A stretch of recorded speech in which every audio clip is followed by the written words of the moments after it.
बेहतरीन drama serial बेरंग के इस एपिसोड में आप देखेंगे कि अब जाकर एमल को इस बात का एहसास हो चुका है कि वो अपनी बहन नैनी से कितनी दूर हो चुकी है।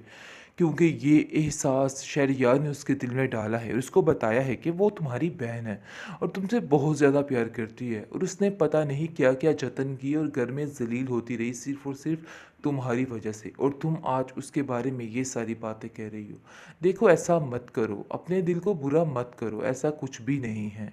तुम्हारी बहन है, आगे होके उससे हाथ मिलाओ, आगे होके उसका साथ दो। मुझे लगता है कि तुम्हें बहुत बड़ी गलतफहमी हो चुकी है उसके बारे में। खैर, अब देखेंगे कि आगे से एमल कहती है, मुझे पता है, मुझे अब इस चीज़ का यकीन हो रहा है, एहसास भी हो रहा है कि कौन मेरा अपना है कौन नहीं है। खैर, अब देखेंगे, वो कहती है कि मुझे अब आयमा की कोई परवाह नहीं है, मैं उसको जाके खुद ही हैंडल कर लूँगी और उसको बताऊँगी कि उस घर पे हक सिर्फ और सिर्फ मेरा है और किसी का नहीं। जिस पर शहरयार कहता है कि ये चीज़ तो तुम्हें पहले सोच लेनी चाहिए थी, मैं तो तुम्हें पहले ही कहता रह गया, पता नहीं क्यों तुम आयमा को लेके इतनी परेशान हो गई। आगे से आप देखें, वो कहती है कि मुझे तो लगता है कि कल को फिर आपकी माँ कुछ और कहेगी तो फिर आप कर जाएंगे, लेकिन अब आपको एक वादा करना होगा और कहना होगा कि आप ऐसा कुछ भी नहीं करेंगे, सिर्फ और सिर्फ मेरी मर्ज़ी चलेगी और मेरी मर्ज़ी ही चलेगी। मैं इन लोगों को एक पल के लिए भी बर्दाश्त नहीं कर सकती। और वैसे भी दुर्दाना खाला इस तरह की ऊट पटांग बातें करती हैं कि मेरा दिल जो है हल्कान हो जाता है और समझ ही नहीं आती कि आखिर मैं क्या करूं।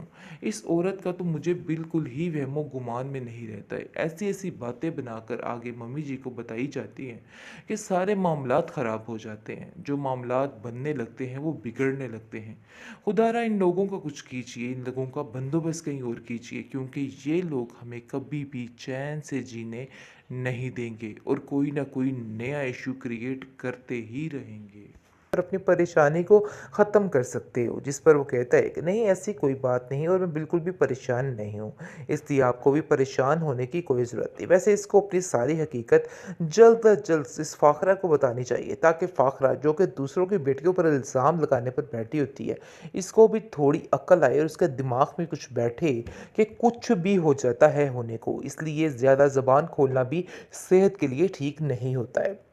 खैर, आप देखेंगे कि फ़ाखरा एम्मा से पूछती है और कहती है, एम्मा मुझे एक बात सही से बताओ कि आखिर क्या मसला है जो बहुत ज़्यादा परेशान हो चुका है शहरयार। मुझे ऐसा लगता है कि जैसे तुम इसको बिलावजह परेशान कर रही हो, क्योंकि वो जानती तो है कि आयमा में कहीं ना कहीं लालच का कीड़ा मौजूद है और वो कहीं ना कहीं उसको ब्लैकमेल करती रहती है और अपनी शॉपिंग के लिए पैसे हटियाती रहती है।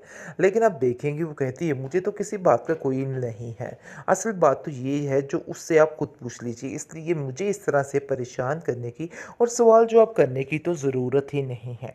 खैर, आप देखेंगे वो वहाँ से चली जाती है और सोचती है कि वो बहुत जल्द इन सब बातों का पता लगवा कर ही रहेगी, क्योंकि अब उसे इन बातों का पता लगवाना है और सारी हकीकत को सामने लाना है कि आखिर क्या वजह है और क्या नहीं है, क्योंकि वो बिला वजह बहुत परेशान रहने लग जाती है, क्योंकि वो जानती है कि कहीं ना कहीं ऐसी बात तो ज़रूर है जिसकी वजह से शहरयार की परेशानी में मज़ीद से मज़ीद इजाफा होता जा रहा है। इसलिए आप देखेंगे कि वो कहती है अफ़ान कि तुम्हें इस बात को पता लगवाना है कि आखिर शहरयार इतना परेशान क्यों है।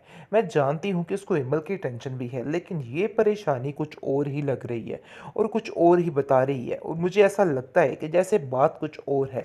इसलिए इस बातों का पता करवाना बहुत ज़्यादा ज़रूरी हो चुका है और हमें इस बातों का पता करवा कर ही रहना है, क्योंकि मुझे लग रहा है कि इमल के अलावा बात कुछ और भी है जो हमसे छुपाई जा रही है। लेकिन हमें इस बात का पता करवा कर रहना है कि आखिर असल वजह क्या है और क्या नहीं है। ड्रामा से बेरंग के नेक्स्ट एपिसोड काफ़ी इंटरेस्टिंग है। तो नाज़रीन, जैसा कि आप देख रहे हैं कि किस तरीके से ये लड़की यानी कि आयमा अपनी चालों में कामयाब हो रही है। उसको तो ऐसी एक टॉपिक मिल चुका है, अब देखिएगा कि क्या क्या कुछ हथिया कर ये सारा कुछ लूट लटा कर ले जाती, क्योंकि ये यही मौका चाहती थी। खैर, आप देखेंगे कि जैसे ही इस हकीकत का पता चला है, तो जिस पर शहरयार उसको खामोश रहने के लिए कहता है और कहता है कि ऐसा कुछ भी मत करना और किसी को भी मत बताना, जिस पर वो कहती है कि तुम्हारा ये जो राज मेरे हाथों लग चुका है, खैर ये समझो कि अब तुम्हें इसके बदले कुछ करना होगा, कुछ देना होगा। जिस पर वो कहता है आखिर ये क्या करना चाह रही है। लेकिन उसको यहाँ पर इसके लालचपन का साफ-साफ अंदाज़ा हो जाएगा कि आखिर ये औरत सिर्फ़ और सिर्फ़ पैसे हथियाने के लिए सारा कुछ कर रही है और इसका मकसद पैसे के अलावा और कुछ भी नहीं है। इस चीज़ का अंदाज़ा इसको साफ-साफ हो चुका है। ख़ैर वो भी काफ़ी परेशान है और कहता है कि आखिर क्या वजह है? जिस पर आप देखेंगे कि वो उसको कहती है असल बात ये है कि तुम्हें मेरे नाम प्रॉपर्टी करनी होगी और ये करना होगा और वो करना होगा। यानी कि जो उसकी माँ ने उसको समझाया हुआ है कि तुमने अपनी खाला जान का हर चीज़ लेकर यहाँ से फ़रार होना है और हमें हर चीज़ अपनी मुट्ठी में करनी है। इसलिए ज़रा ध्यान से काम लेना और सोच समझ कर काम लेना। जिस पर वो अपनी माँ की बातों में आकर सारा कुछ कर लेती है और अपने हाथों से अपनी हर चीज़ बर्बाद कर लेती है। लेकिन अभी से इस चीज़ का अंदाज़ा नहीं है कि जब फ़ाखरा को इस बात का इल्म होगा कि वो शहरयार से इन चीज़ों की फ़रमाइश कर रही है और कह रही है कि मेरे नाम हर चीज़ कर दो, यानी कि उसको ब्लैकमेल करने की कोशिश की जा रही है।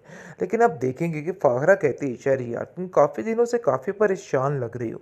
मुझे ऐसा लग रहा है कि कुछ ना कुछ तो ऐसी बात ज़रूर है जिसको छुपाया जा रहा है। देखो ऐसा नहीं करो, अगर कोई ऐसी बात है तो तुम बिला वजह परेशान मत हो बल्कि हमसे शेयर कर सकते हो और अपनी परेशानी को ख़त्म कर सकते हो। जिस पर वो कहता है कि नहीं ऐसी कोई बात नहीं और मैं बिल्कुल भी परेशान नहीं हूँ, इसलिए आपको भी परेशान होने की कोई ज़रूरत नहीं। वैसे इसको अपनी सारी हकीकत जल्द अज जल्द इस फ़ाखरा को बतानी चाहिए ताकि फ़ाखरा जो कि दूसरों की बेटियों पर इल्ज़ाम लगाने पर बैठी होती है, इसको भी थोड़ी अक्ल आए और उसके दिमाग में कुछ बैठे कि कुछ भी हो जाता है होने को, इसलिए ज़्यादा ज़बान खोलना भी सेहत के लिए ठीक नहीं होता है। खैर आप देखेंगे कि फ़ाखरा गहन से पूछती है और कहती है माँ मुझे एक बात सही से बताओ कि आखिर क्या मसला है जो बहुत ज़्यादा परेशान हो चुका है शहरयार। मुझे ऐसा लगता है कि जैसे तुम इसको बिलावजह परेशान कर रही हो, क्योंकि वो जानती तो है कि आयमा में कहीं ना कहीं लालच का कीड़ा मौजूद है और वो कहीं ना कहीं उसको ब्लैकमेल करती रहती है और अपनी शॉपिंग के लिए पैसे हटियाती रहती है। लेकिन आप देखेंगे वो कहती है मुझे तो किसी बात का कोई नहीं है, असल बात तो ये है जो उससे आप खुद पूछ लीजिए, इसलिए मुझे इस तरह से परेशान करने की और सवाल जवाब करने की तो ज़रूरत ही नहीं है। खैर आप देखेंगे वो वहाँ से चली जाती है और सोचती है कि वो बहुत जल्द इन सब बातों का पता लगवा कर ही रहेगी, क्योंकि अब उसे इन बातों का पता लगवाना है और सारी हकीकत को सामने लाना है कि आखिर क्या वजह है और क्या नहीं है। क्योंकि वो बिला वजह बहुत परेशान रहने लग जाती है, क्योंकि वो जानती है कि कहीं ना कहीं ऐसी बात तो ज़रूर है जिसकी वजह से शहरयार की परेशानी में मज़ीद से मज़ीद इजाफा होता जा रहा है। इसलिए आप देखेंगे कि वो कहती है अफ़ान कि तुम्हें इस बात को पता लगवाना है कि आखिर शहरयार इतना परेशान क्यों है।